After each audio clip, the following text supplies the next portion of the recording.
नमस्कार दोस्तों, मैं नगीना शर्मा बोकारो गार्डन में आप सभी का तहे दिल से स्वागत करती हूँ। दोस्तों, यहाँ मैं आपको लेकर आई हूँ अनार के पौधे के पास। और अनार के पौधे को फरवरी मार्च में आपको क्या कुछ करने हैं जिससे कि आपके पौधे में ढेर सारे फ्लावर और फ्रूट आए। और इसके लिए मैं जो आपसे शेयर करने जा रही हूँ तो उसको देखें और अपने पौधे को भी इसी तरह से केयर करें, क्योंकि फरवरी मार्च में ये बहुत ज़रूरी है। अगर आपको स्वस्थ और अच्छे खासे अमाउंट चाहिए अनार के, तो आइए देखते हैं, वीडियो को शुरू करते हैं। यहाँ पर आप एक पौधा मेरा देख रहे हैं। इसका पॉट आप देख लें, बहुत बड़ा है। ये करीब मुझे लगता है कि ये 20 इंच का 22 इंच का ये मेरा पॉट होगा। फ्रूट प्लांट को अगर आपको लगाना है दोस्तों पॉट में, तो मिनिमम साइज आप उसका 14 इंच रखें। 14 इंच से कम साइज में आपके फ्रूट अच्छे से नहीं सरवाइव कर पाते हैं। और मैं यहाँ आपको दिखा रही हूँ कि अभी फरवरी मार्च में आपको इसकी प्रूनिंग करनी है। प्रूनिंग करके मैं आपको दिखला दे रही हूँ। जो नन्हे ब्रांच है, कुछ नन्हे पत्ते भी निकल आए हैं, तो इन पर ध्यान ना दें, क्योंकि अगर ये टहनियाँ इतनी खुद कमज़ोर होगी तो इसमें क्या कुछ आप इसमें अनार की कल्पना कर सकते हैं। इसलिए इसको अच्छे तरह से आपको प्रूनिंग कर देनी है। तो मैं पहले प्रूनिंग कर देती हूँ।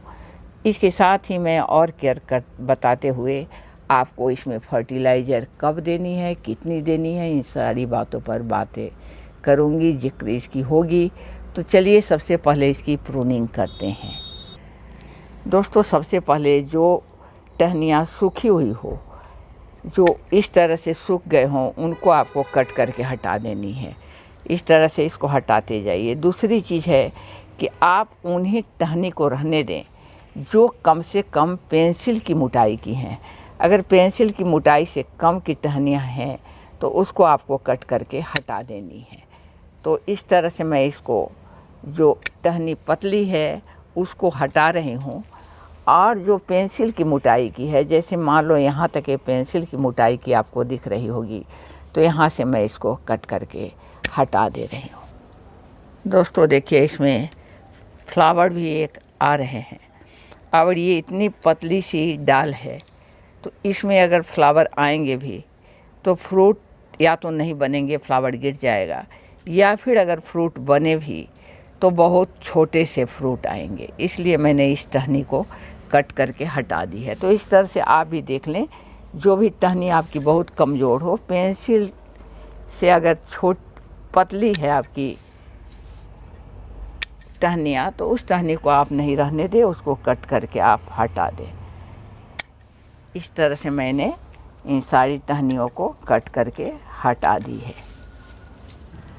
दोस्तों, इस तरह से मैंने इसकी प्रूनिंग कर दी है। और अब इसको मैं जा रही हूँ गुड़ाई करने।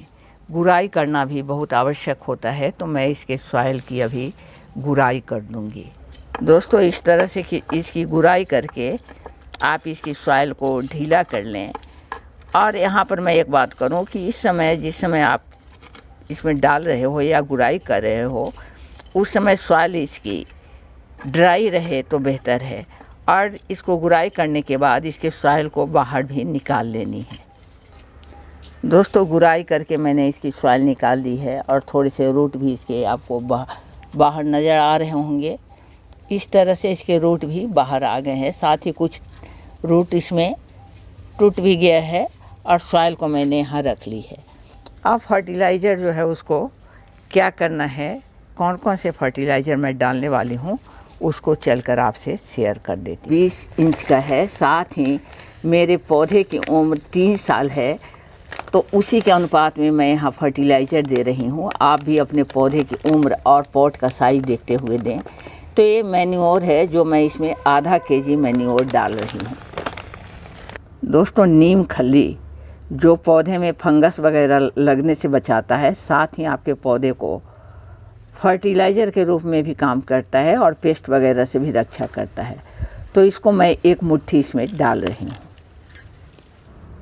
दोस्तों ये है एग सेल, ये मैं इसलिए डाल रही हूँ क्योंकि मेरे पास बोन मील अभी नहीं उपलब्ध है।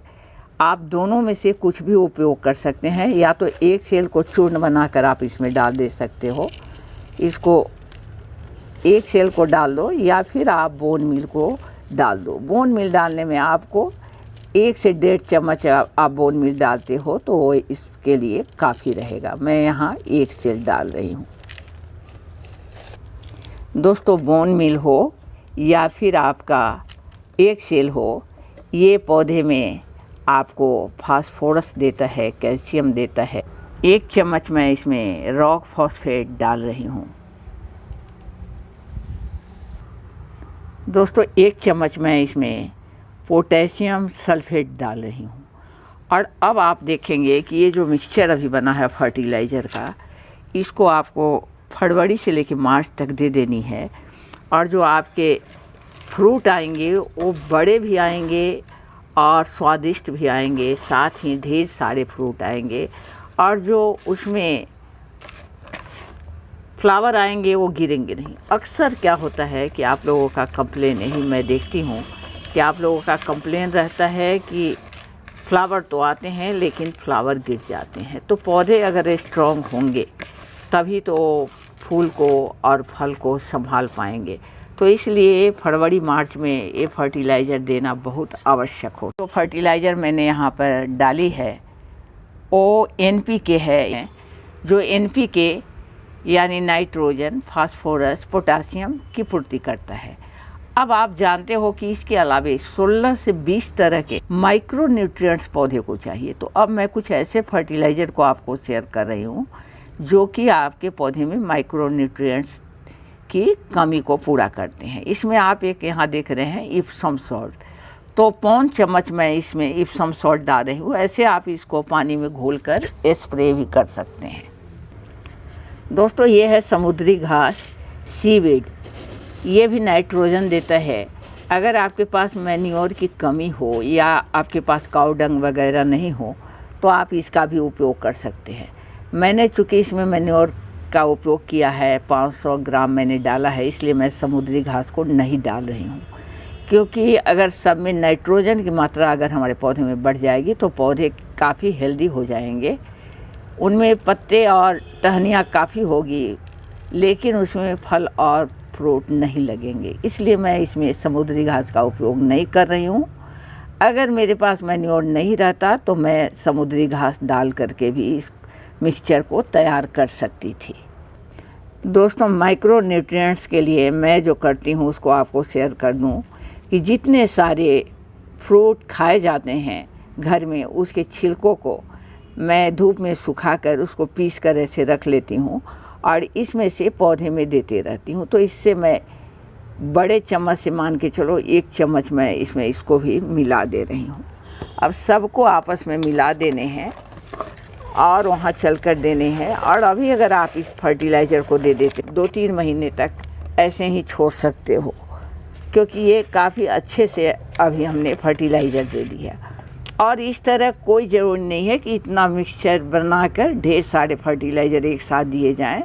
बाद में आप केवल काऊ डंग, मैन्योर, ये कंपोस्ट या कभी सीवीड या फिर कभी बनाना पील्स का लिक्विड फर्टिलाइज़र, ऐसा कुछ भी आप देते रहना हर महीने। क्योंकि ये जो आपका अनार का पौधा है ये काफ़ी फर्टिलाइज़र खोजता है, तो इसको 15 दिन या महीने में एक बार फर्टिलाइज़र ज़रूर दिया करना। दोस्तों अब मैं यहाँ पौधे के पास आ गई हूँ और पॉट के किनारे से अगर आपने पॉट में रखे हैं पौधे को तो रूट को बचाते हुए आपको किनारे किनारे इसको फर्टिलाइज़र को देनी है। और अगर सॉइल में आपने लगाई है तो फर्टिलाइज़र यही रहेगी और उसमें आप 2.5 से 3 फीट का दूरी लेते हुए पौधे के अनुसार आप उसमें फर्टिलाइज़र देंगे। तो इस तरह से मैंने इसमें सारे फर्टिलाइज़र डाल दिए हैं। अब आगे का काम है कि जो सॉइल मैं इसमें से निकाली थी उसी सॉइल को इसमें ऊपर से डाल देनी है।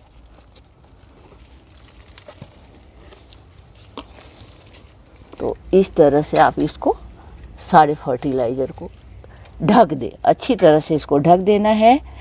और बस अब आ गया पानी का, तो अब पानी दे दीजिए। अच्छी तरह से फर्टिलाइज़र देने के बाद पानी देना है। और बस दोस्तों, मैं इसी के साथ अब चलती हूँ। अगली वीडियो में फिर मुलाकात होगी। तब तक के लिए आप सभी को नमस्कार, आदाब, सत श्री अकाल और मेरे बच्चों को मेरा बहुत बहुत प्यार।